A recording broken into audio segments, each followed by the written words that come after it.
ମା। ଆଜି ଆମେ ପଢିବା ମାତୃରତ୍ନାବଳୀ ପାର୍ଟ 3 ର ପୃଷ୍ଠା 245। ବିଷୟ ଅଛି ବିଶ୍ୱାସ। ବିଶ୍ୱାସ ମା ଲେଖୁଛନ୍ତି, ବାହ୍ୟ ଚେତନାର ଯାବତୀୟ ବୋଧ ହୁଏତ ଚୈତ୍ୟର ଯାବତୀୟ ବୋଧକୁ ଅସ୍ୱୀକାର କରିପାରେ। ଆମେ ପୂର୍ବ ଥର ଆଲୋଚନା କରୁଥିଲେ ଚୈତ୍ୟ ଉପସ୍ଥିତି ଏବଂ ଚୈତ୍ୟ ସତ୍ତା।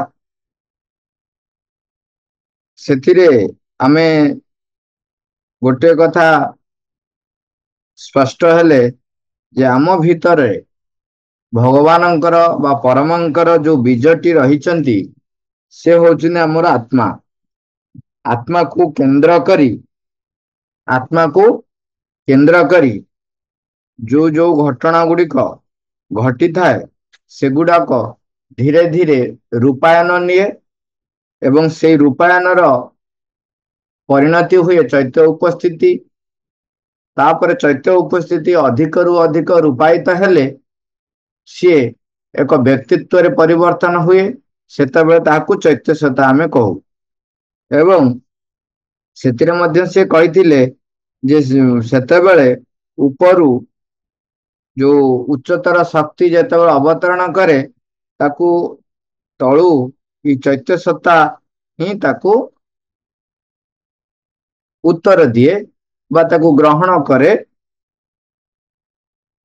ତେଣୁ ଚୈତ୍ୟ ଆଉ ଗୋଟେ କଥା ଆମେ ସେଥିରେ ଦେଖିଲେ ଯେ ଏମିତି ଆପଣ କହିପାରିବେ ନାହିଁ ଯେ ପ୍ରତ୍ୟେକ ମଣିଷଙ୍କର ଚୈତ୍ୟ ସତ୍ତା ରହିଛି ବୋଲି। କାରଣ ଇତର ପ୍ରାଣୀଙ୍କର ଚୈତ୍ୟ ସତ୍ତା ନାହିଁ ବୋଲି ବି ତୁମେ କହିପାରିବ ନାହିଁ। ତେଣୁ ଇତର ପ୍ରାଣୀମାନଙ୍କ କ୍ଷେତ୍ରରେ ଚୈତ୍ୟ ଉପସ୍ଥିତି ଥାଇପାରେ। ମଣିଷ ସଂସର୍ଗରେ ଆସିଥିବା ଅନେକ ଇତର ପ୍ରାଣୀମାନଙ୍କ କ୍ଷେତ୍ରରେ ମଧ୍ୟ ଦେଖାଯାଇଛି ଏଇ ଚୈତ୍ୟ ଉପସ୍ଥିତିର ଆବିର୍ଭାବ ଦେଖାଯାଇଛି। ମା ସେଟାକୁ ସ୍ପଷ୍ଟ କରୁଛନ୍ତି। ଏବଂ ମଣିଷ ଯେ ସମସ୍ତଙ୍କ ଭିତରେ ଚୈତ୍ୟ ସତ୍ତା ରହିଥିବ ତାହା କହିହେବ ନାହିଁ, କାରଣ ତାର ବିକାଶ କେତେ ଦୂର ହେଇଛି ସେଇ ଅନୁସାରେ ନିର୍ଭର କରେ। ସେଇ ବାହ୍ୟ ଚେତନା ଏବଂ ଚୈତ୍ୟ ସତ୍ତା ଏବଂ ଚୈତ୍ୟ ସତ୍ତା ହବା ପୂର୍ବରୁ ଯୋଉ ଚୈତ୍ୟ ଉପସ୍ଥିତି ସାଇକିକ ପ୍ରେଜେନ୍ସ ହବା ପୂର୍ବରୁ ସାଇକିକ ଏସେନ୍ସ, ଇଏ ସବୁ ଯୋଉ କଥା ଗୁଡିକ ରହିଛି ତାହା ବାହ୍ୟ ସତ୍ତା ସହିତ ପ୍ରାୟତଃ ସମ୍ପର୍କୀଭୂତ ହେଇ ରହିଛି। ତାମାନେ ବାହ୍ୟ ସତ୍ତାରେ ଆମେ ଯେତିକି ଯେତିକି ମାଙ୍କ ପ୍ରତି ବା ପରମଙ୍କ ପ୍ରତି ଶ୍ରଦ୍ଧା ଭକ୍ତି ଏବଂ ତାଙ୍କୁ ରୂପାୟନ କରିବା ପାଇଁ ପ୍ରଚେଷ୍ଟା, ଯେତେ ଅଧିକରୁ ଅଧିକ ବିଶ୍ୱାସ ଏବଂ ନିର୍ଭରତା ରଖି ରଖି ଚାଲିବା ସେତିକି କଣ ହବ ନା ସାଇକିକ ଏସେନ୍ସ ପ୍ରସ୍ତୁତ ହବ। ସାଇକିକ ଏସେନ୍ସ ଅଧିକରୁ ଅଧିକ ହେଲେ ସାଇକିକ ପ୍ରେଜେନ୍ସ ରେ ପରିବର୍ତ୍ତିତ ହବ। ସାଇକିକ ପ୍ରେଜେନ୍ସ ଅଧିକରୁ ଅଧିକ ଘନୀଭୂତ ହେଲେ ଚୈତ୍ୟ ସତ୍ତା ଗଠିତ ହେବ। ତେଣୁ ଏଇଠି ବାହ୍ୟ ଚେତନା ଆଉ ଚୈତ୍ୟର ଯୋଉ ଯାବତୀୟ ବୋଧ ଇଏ ଦି ଜଣଙ୍କ ଭିତରେ ଏପଟ ସେପଟ ଘଟେ। କାହିଁକି ନା ବାହ୍ୟ ଚେତନାର ସେତିକି ଜ୍ଞାନ ନାହିଁ ସେ ଭଗବାନଙ୍କର ବା ପରମଙ୍କର ଯୋଉ ଜ୍ଞାନ, ପରମଙ୍କର ଯୋଉ ନିୟମ, ପରମଙ୍କର ଯୋଉ ଶୃଙ୍ଖଳା ତାକୁ ସେ ବୁଝିପାରିବ। କାହିଁକି ନା ସ୍ୱଳ୍ପ ଜ୍ଞାନ ନେଇ, ଯେମିତି ଆମେ ଯଦି ଜଣେ ଯିବ କହିବ ମୁଁ ସମୁଦ୍ରର ଗଭୀରତାକୁ ମାପିବି, ଗୋଟେ ଛୋଟିଆ ବାଡି ନେଇକି ଯିବ, ଠେଙ୍ଗାଟେ ନେଇକି ଯିବ କିମ୍ବା ଗୋଟେ ବାଉଁଶ ନେଇକି ଯାଉ, ବିରାଟ ବାଉଁଶଟେ ନେଇକି ଯିବ, କହିବ ମୁଁ ସମୁଦ୍ରର ସମଗ୍ର ଗଭୀରତାକୁ ମାପିବି, ତାହା ଯେପରି ଏକ ବୃଥା ସ୍ପାଳନ ହବ। ସେଇଭଳି ଭାବରେ ଯୋଉ ବିଶାଳ ଜ୍ଞାନ ରହିଛି ତାକୁ ଏଇ ଆମର ବାହ୍ୟ ଜ୍ଞାନରେ ବୁଝିବା ସମ୍ଭବ ହବ ନାହିଁ। ତେଣୁ ଭଗବାନଙ୍କ ଯୋଉ ବିଶାଳ ନିୟମ ରହିଛି ତାକୁ ଏଇ ବାହ୍ୟ ମନରେ, ବାହ୍ୟ ପ୍ରାଣରେ, ବାହ୍ୟ ଶରୀରର ଯୋଉ ଗତିବୃତ୍ତିରେ ତାକୁ ବୁଝିବା ସମ୍ଭବ ନୁହେଁ। ତେଣୁ ଆରମ୍ଭ କରୁଛନ୍ତି ମା, ବାହ୍ୟ ଚେତନାର ଯାବତୀୟ ବୋଧ ହୁଏତ ଚୈତ୍ୟର ଯାବତୀୟ ବୋଧକୁ ଅସ୍ୱୀକାର କରିପାରେ, ମାତ୍ର କେବଳ ସେହି ଚୈତ୍ୟରେ ହିଁ ଯଥାର୍ଥ ଜ୍ଞାନ ରହିଛି। ସତେଅବା ଏକ ସହଜାତ ପ୍ରବୃତ୍ତି ଭଳି ଯଥାର୍ଥ ସମ୍ବୋଧିଗତ ଜ୍ଞାନ ରହିଛି। ତେଣୁ ଚୈତ୍ୟ ସତ୍ତାରେ ହିଁ ଯଥାର୍ଥ ଜ୍ଞାନ ରହିଛି। ଚୈତ୍ୟ ସତ୍ତା କହୁଛି, ଚୈତ୍ୟ ସତ୍ତା କଣ କହୁଛନ୍ତି? ଇନଭର୍ଟେଡ କମା ଭିତରେ ମା ଲେଖୁଛନ୍ତି, ମୁଁ ପ୍ରକୃତରେ ଜାଣିଛି, ମୁଁ ତାର କୌଣସି କାରଣ ଦର୍ଶାଇ ପାରିବି ନାହିଁ ସତ, ମାତ୍ର ମୁଁ ପ୍ରକୃତରେ ଜାଣିଛି।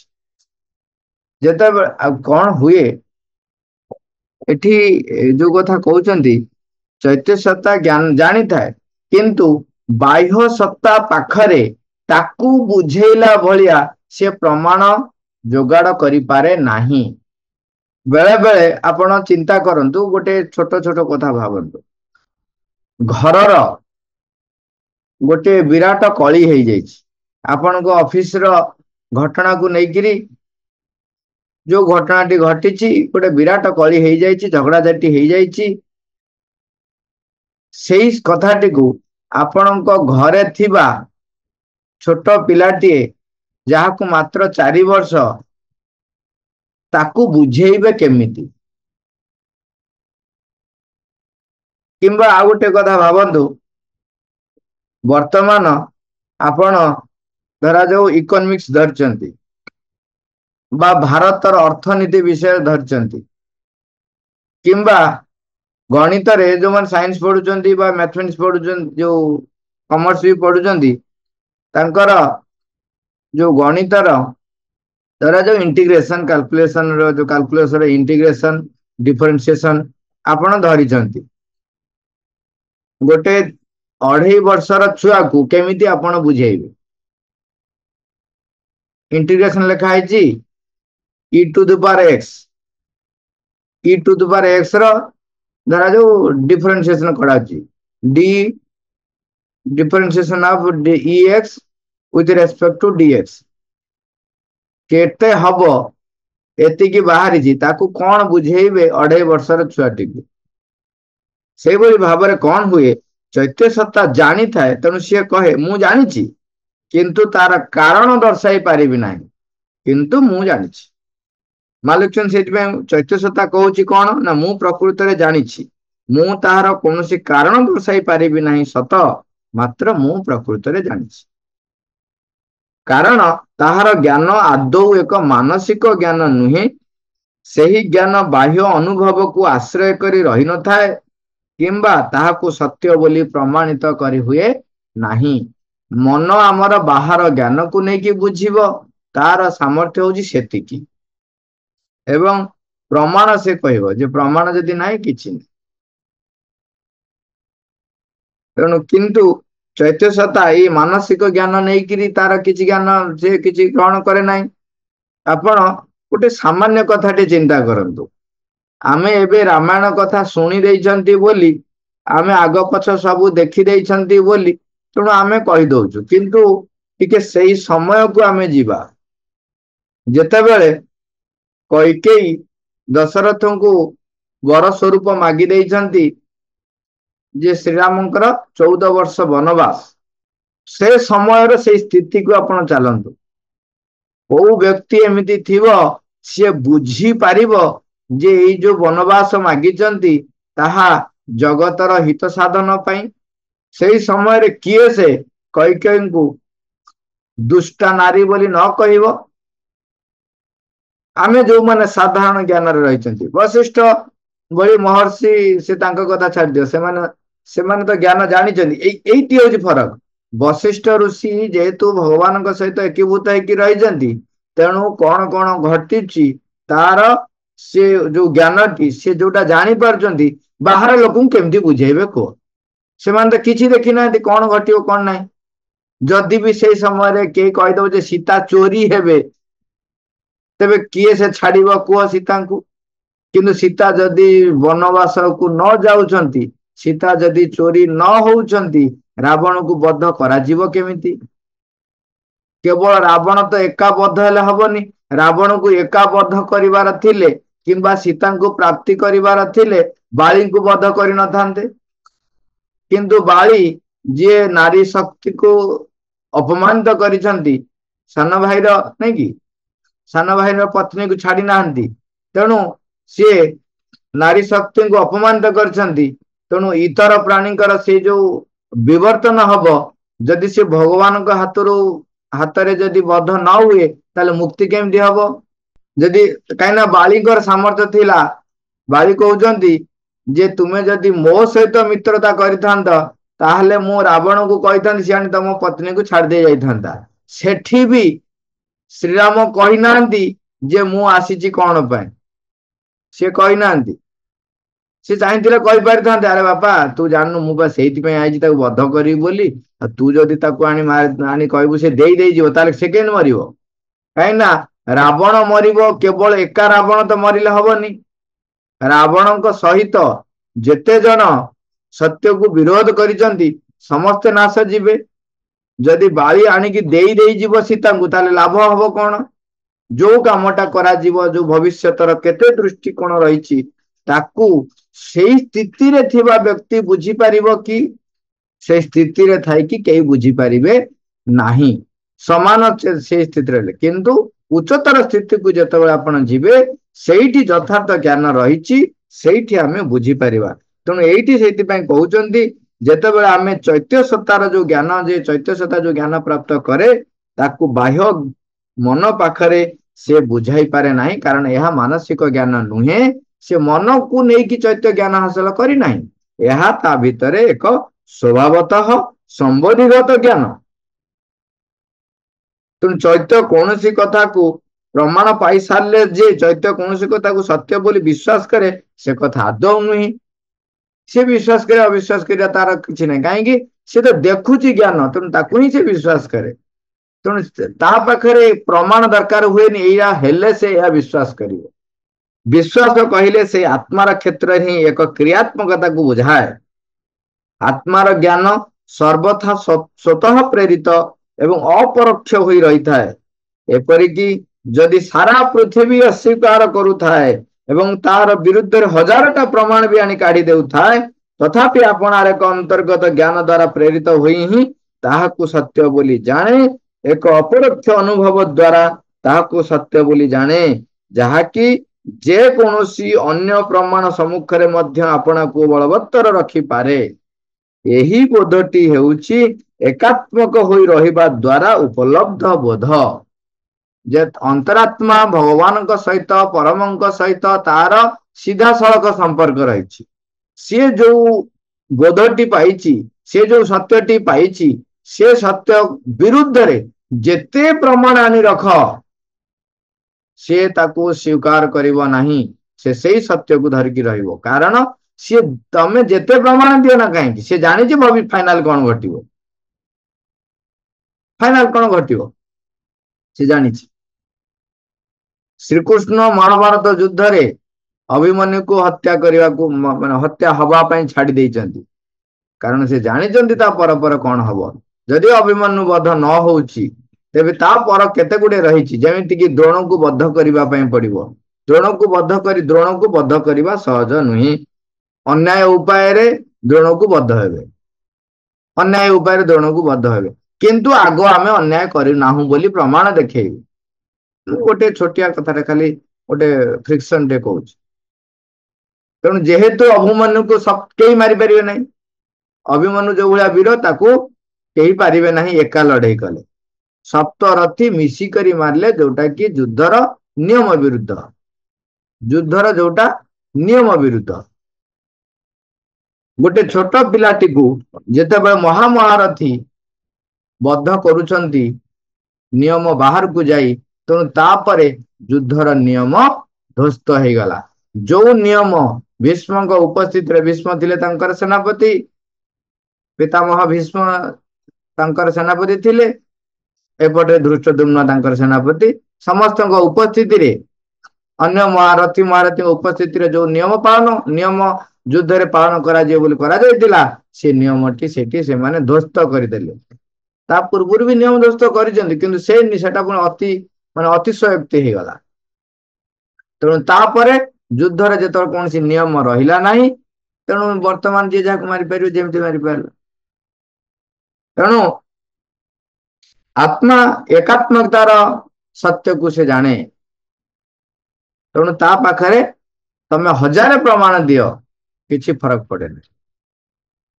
आमे देखिचंदी महाभारत युद्ध रे जो कहंती बब्रुवाहन कई कहंती बेलासन जो बब्रुवाहन जहांकर मस्तक ମାଗି ନେଇଥିଲେ ଶ୍ରୀକୃଷ୍ଣ ନିଜେ କହିଲେ ଯେ ତେଣୁ ସିଏ ମୁଣ୍ଡ କାଟ ହେଇଥିଲା, ତାଙ୍କ ମୁଣ୍ଡ ଖାଲି ଦେଖୁଥିଲା ଯେ ଯୁଦ୍ଧରେ କଣ ଘଟୁଛି। ଦିବ୍ୟ ଦୃଷ୍ଟି ସେ ପାଇଛନ୍ତି, ସେ ଦେଖୁଛନ୍ତି।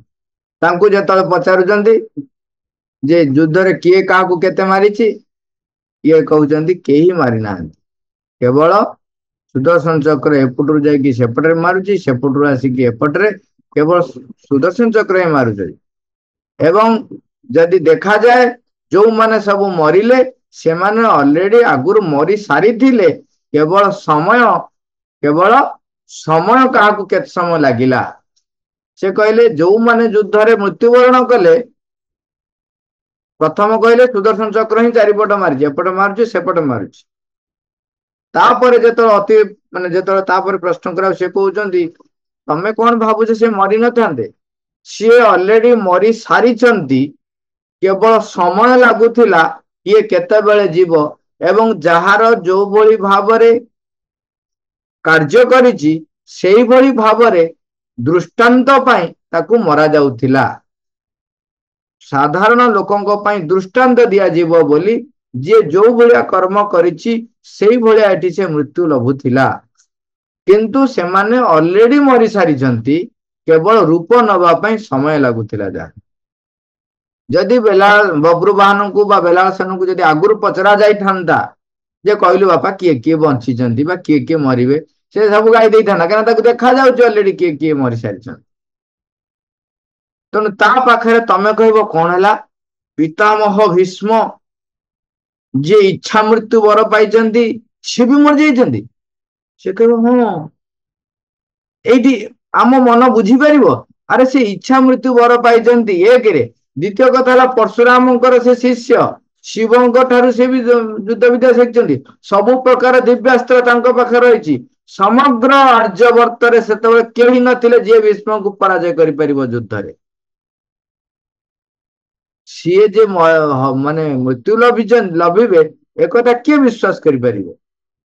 ସିଏ ଯେ ଯୁଦ୍ଧରେ ହାରିବେ ଏକଥା କିଏ ବିଶ୍ୱାସ କରିପାରିବ ସେଇ ସ୍ଥିତିରେ ଥାଇକରି? ତେଣୁ ଯେତେ ହଜାର ପ୍ରମାଣ ଆଣିକି ତା ପାଖରେ ରଖ, ତମେ କହିବ ନା ଭୀଷ୍ମକୁ କେହି ମାରିପାରିବ, ବବ୍ରୁବାହନ ହସିବେ। ଯଦି ଆଗୁଆ ପଚାରିଥାନ୍ତେ ବବ୍ରୁବାହନ ହସିବେ, କଣ ତୁମେ କହୁଛ ବାଚାଳ, ମୁଁ ତମକୁ ବୁଝେଇ ପାରିବି ନାହିଁ, ସିଏ ମରିସାରିଛନ୍ତି। ତେଣୁ ଇଏ ତ ଗୋଟେ ଛୋଟିଆ ଏକ୍ଜାମ୍ପଲ ଯୋଉଟା କି ମାନେ ବୁଝେଇବା ଆତ୍ମାର ଜ୍ଞାନଟାକୁ ତ ସହଜ ନୁହଁ, ଆମ ଯେତିକି ଆମ ଧାରଣାରେ ଅଛି ସେତିକି ଆମେ ଯାଉଛନ୍ତି। ସେଥିପାଇଁ କହୁଛନ୍ତି ଏପରିକି ଯଦି ସାରା ପୃଥିବୀ ଅସ୍ୱୀକାର କରୁଥାଏ ଏବଂ ତାର ବିରୁଦ୍ଧରେ ହଜାରଟା ପ୍ରମାଣ ବି ଆଣି ବାଡି ଦେଉଥାଏ, ତଥାପି ଆପଣାର ଏକ ଅନ୍ତର୍ଗତ ଜ୍ଞାନ ଦ୍ୱାରା ପ୍ରେରିତ ହୋଇ ହିଁ ତାହାକୁ ସତ୍ୟ ବୋଲି ଜାଣେ, ଏକ ଅପରୋକ୍ଷ ଅନୁଭବ ଦ୍ୱାରା ତାହାକୁ ସତ୍ୟ ବୋଲି ଜାଣେ, ଯାହାକି ଯେକୌଣସି ଅନ୍ୟ ପ୍ରମାଣ ସମ୍ମୁଖରେ ମଧ୍ୟ ଆପଣଙ୍କୁ ବଳବତ୍ତର ରଖିପାରେ। ଏହି ବୋଧଟି ହେଉଛି ଏକାତ୍ମକ ହୋଇ ରହିବା ଦ୍ୱାରା ଉପଲବ୍ଧ ବୋଧ। ଏଇଟା କେମିତି ପାଇଛି? ନା ଏକାତ୍ମ ହେଇକରି। ଆମେ ରାମାୟଣରେ ଦେଖନ୍ତୁ ହନୁମାନଜୀ ବାଳି ମହାପରାକ୍ରମୀ, ସୁଗ୍ରୀବ ତାଙ୍କ ତୁଳନାରେ କିଛି ନୁହେଁ। କାହିଁକି ନା ବାଳି ଯୋଉଟା ବର ପାଇଥିଲେ ସେ ବରଟା ଗୋଟେ ଅନୋଖା ବର। ତାଙ୍କ ସହିତ ଯିଏ ଶତ୍ରୁତା ବୋଧ ନେଇ ଯୁଦ୍ଧ କରିବାକୁ ଆସିବ ତାର ଅର୍ଦ୍ଧେକ ବଳ ସେ ନେଇଯିବ। କିନ୍ତୁ ହନୁମାନଜୀ ଆରମ୍ଭରୁ ସେ ପ୍ରଭୁଙ୍କର ଶ୍ରୀରାମଙ୍କର ଯେ ସେବା କରିବାକୁ ଆସିଛନ୍ତି, ସେ ଅପେକ୍ଷା କରି ରହିଛନ୍ତି। ହନୁମାନଙ୍କ ସହିତ ଏକାତ୍ମ ହେଇଯାଇଛି। ହନୁମାନ ଶ୍ରୀରାମଙ୍କ ସହିତ ତାଙ୍କୁ ପ୍ରାପ୍ତ କରିବା ପାଇଁ ଯୋଉ ତାଙ୍କ ଭିତରେ ଅଭିପ୍ସା, ତା ସହିତ ସେ ଏତେ ଘନୀଭୂତ ହେଇଯାଇଛନ୍ତି, ଏକ ପ୍ରଗାଢ ବିଶ୍ୱାସ ପ୍ରଭୁ ଆସି ପହଞ୍ଚିବେ। ସେଇ ଯୋଉ ବିଶ୍ୱାସ, ସେ ବିଶ୍ୱାସ କିଏ ହଲେଇ ପାରିବ? କିଏ ହଲେଇ ପାରିବ? ଯେତେବେଳେ ଚିନ୍ତା କର ହନୁମାନଜୀ ଯୁଦ୍ଧ ସରିଯାଇଛି, ହନୁମାନଜୀଙ୍କୁ ସିମ୍ବଲିକାଲି ଆମେ କଥା ହେଇପାରିବା ଯେ ତାଙ୍କୁ ଆଣି ଦଉଛନ୍ତି ସୀତା ଯେତେବେଳେ ମୋତିର ମାଳଟି, ସେ ସବୁ ମାଳଟିକୁ ଖୋଜୁଛନ୍ତି ପ୍ରଭୁ ଏଥିରେ ବାସ କରୁଛନ୍ତି ତ। ତାଙ୍କର ଯୋଉ ଧାରଣା ଯେ ଯୋଉଥିରେ ପ୍ରଭୁ ବାସ କରିଛନ୍ତି ସେଇଟା ହିଁ ମୋ ପାଇଁ ମୂଲ୍ୟ। এইটা ଆମ ଜୀବନର ବାହ୍ୟ ଗତିବୃତ୍ତିରେ ଯଦି ପାଥେୟ ହେଇଯାଏ ତେବେ ଆମର ପ୍ରଭୁଙ୍କ ସହିତ ଏକାତ୍ମକତା ଆସିପାରିବ। ଚୈତ୍ୟର ଜ୍ଞାନ ଏକ ବାସ୍ତବିକ ଓ ସାକାର ଜ୍ଞାନ, ତାହା ଏକାବେଳକେ ନିଦା, ନିଦା କହୁଛ, ନିଦା ମାନେ ବୁଝିପାରୁଥିବେ ଆପଣ। ତୁମେ ସେଇ ଜ୍ଞାନକୁ ନିଜର ମାନସିକ, ନିଜର ପ୍ରାଣିକ ଏବଂ ନିଜର ଭୌତିକ ଭୂମି ଗୁଡ଼ିକୁ ମଧ୍ୟ ନେଇ ଆସିପାରିବ। ଏଇଠି କହିଲେ ତମେ ଚୈତ୍ୟ ସତ୍ତାର ସେଇ ଜ୍ଞାନଟିକୁ ମାନସିକ ସ୍ତରକୁ, ପ୍ରାଣିକ ସ୍ତରକୁ ଏବଂ ଭୌତିକ ସ୍ତରକୁ ମାନେ ଶରୀର ସ୍ତରକୁ ମଧ୍ୟ ନେଇ ଆସିପାରିବ। ଏବଂ ସେତେବେଳେ ତୁମର ଏକ ସମଗ୍ର ବିଶ୍ୱାସ ଅର୍ଜନ ହୋଇପାରିଲା ବୋଲି କୁହାଯିବ। ଯଦି ନେଇ ଆସିପାରିଲ ତାହେଲେ ତମର ସମଗ୍ର ବିଶ୍ୱାସ ଆସିଯିବ। ତେଣୁ ସେଇ ବିଶ୍ୱାସ ଆସିବା ପାଇଁ ହେଲେ ଆମକୁ ପ୍ରସ୍ତୁତ କରିବାକୁ ପଡିବ। ପ୍ରସ୍ତୁତ ହବ। ସେ ଯୋଉ ଏକ୍ସାମ୍ପଲଟା ଆମେ କହିଲେ, ହନୁମାନ ମାଳିଟିକୁ ଧରି ଖୋଜୁଛନ୍ତି, ତା ଭିତରେ ପ୍ରଭୁ ଅଛନ୍ତି ତ? ତେଣୁ ଆମ ପାଇଁ ଆମ ଜୀବନର ପ୍ରତ୍ୟେକ ଘଟଣା ସେଇଟା ମୂଲ୍ୟ ମୋ ପାଇଁ ଦବ ଯାହା ଭିତରେ ମା ପରିପ୍ରକାଶ ହଉଛନ୍ତି ତ? ମୁଁ କଥାଟିଏ କହୁଛି, ମୁଁ ସେଇ କଥାଟି ଯୋଉଟା କହୁଛି ସେଇଟା ମା ଚାହୁଁଛନ୍ତି ତ? ମାଙ୍କୁ ପରିପ୍ରକାଶ କରୁଛି ତ? ସତ୍ୟକୁ ପରିପ୍ରକାଶ କରୁଛି ତ? ପରମଙ୍କୁ ପରିପ୍ରକାଶ କରୁଛି ତ? ମୁଁ ଯୋଉ କଥା କହୁଛି ତାହା ପରମଙ୍କୁ ପ୍ରକାଶ କରୁଛି ତ? ନା ମୁଁ ନିଜକୁ ପ୍ରକାଶ କରୁଛି? ଏଇଠି ଆସିଯିବ ଯେ ନିଜକୁ ଆପଣ ପ୍ରତିଷ୍ଠା କରିବେ, ନିଜର ପ୍ରାଣର ଗତିବୃତ୍ତିକୁ ପ୍ରତିଷ୍ଠା କରିବେ, ନା ନିଜର ସାମର୍ଥ୍ୟକୁ ପ୍ରତିଷ୍ଠା କରୁଛନ୍ତି, ନା ମାଙ୍କୁ ପ୍ରତିଷ୍ଠା କରୁଛନ୍ତି। ଏଇ ଭାବ ନେଇକି ଯଦି ପ୍ରତ୍ୟେକ ଘଟଣାକୁ କହିବେ, ଦେଖିବେ, ଭାବିବେ, ସେତେବେଳେ ଭାବନା ବି ଆଣୁଛନ୍ତି, ଚିନ୍ତାର ବି ଆଣୁଛନ୍ତି। ସେତେବେଳେ ମୁଁ ଏଇ ଯୋଉ ଚିନ୍ତାଟା କରୁଛି ଏଥିରେ ମା ପରିପ୍ରକାଶ ହଉଛନ୍ତି ତ? ନା ମୋର କୌଣସି ଭାବଗତ ପରିପ୍ରକାଶ ହଉଛି? ଏଇ ଗୋଟିଏ ଗୋଟିଏ ଗୋଟିଏ ମନ୍ତ୍ର, ଗୋଟିଏ ମନ୍ତ୍ର ଆମର ବାହାର ସତ୍ତାରେ ଚୈତ୍ୟକୁ ପ୍ରକାଶିତ ହବା ପାଇଁ ଗୋଟେ ପ୍ରସ୍ତୁତି ଆରମ୍ଭ କରିଦେବ।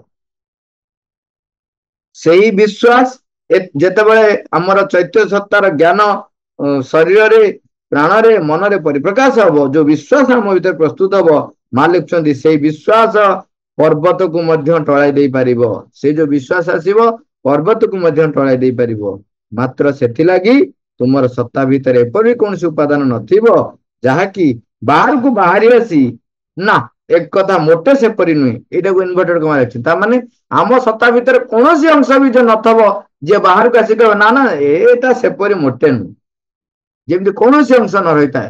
ଯଦି ସେଇ ବିଶ୍ୱାସ ସବୁ ଅଂଶରେ ରହିଯାଇଛି ତେବେ ତୁମେ ପର୍ବତକୁ ମଧ୍ୟ ଟଳେଇ ଦେଇପାରିବ। ଭୌତିକ ଭାବରେ ପର୍ବତକୁ ଟାଳି ଦେଇପାରିବ। କେମିତି? ତୁମେ ଯେତେବେଳେ କହିଦେଲ ଯେ ଏଇ ପର୍ବତଟା ଟଳି ଯାଉ ବୋଲି, ସାଙ୍ଗେ ସାଙ୍ଗେ ସମଗ୍ର ବିଶ୍ୱର, ସମଗ୍ର ବିଶ୍ୱାତୀତର ଯେତେକ ଶକ୍ତି ରହିଛି ସବୁ ଶକ୍ତି ଆସି କାମରେ ଲାଗିଛି ପର୍ବତକୁ ଟାଳି ଦେବା ପାଇଁ। ସେଇଥିପାଇଁ ଯୋଉ ଗୋଟେ ଶବ୍ଦ ଆମେ ଅଲରେଡି ଆଗରୁ କଥା ହେଇଛନ୍ତି, ମନେ ପକେଇବା, ଗୋଟେ ହଉଛନ୍ତି ସିଦ୍ଧ ବାକ୍, ବାକ୍ ସିଦ୍ଧ।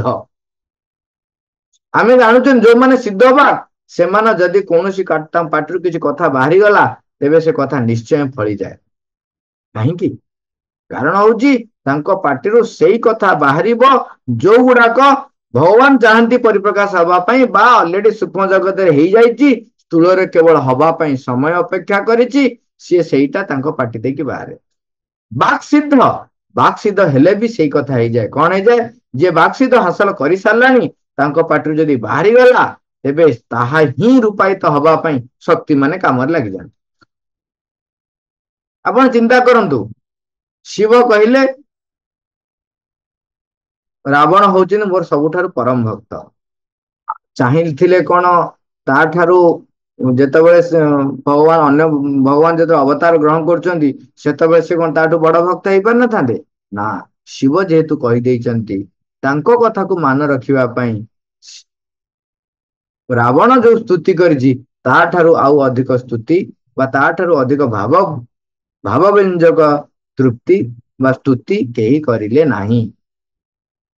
କାରଣ ଭଗବାନ ଯେତେବେଳେ ନିଜେ ବି ଅବତାର ନେଇକି ଆସୁଛନ୍ତି, ବିଷ୍ଣୁ ଯେତେବେଳେ ନିଜେ ଅବତାର ନେଇକି ଆସୁଛନ୍ତି, ସିଏ ବି ଚାହିଁଥିଲେ ରାବଣ ଠାରୁ ଆହୁରି ଅଧିକ ଭଲ ସ୍ତୁତି କରିପାରିଥାନ୍ତେ।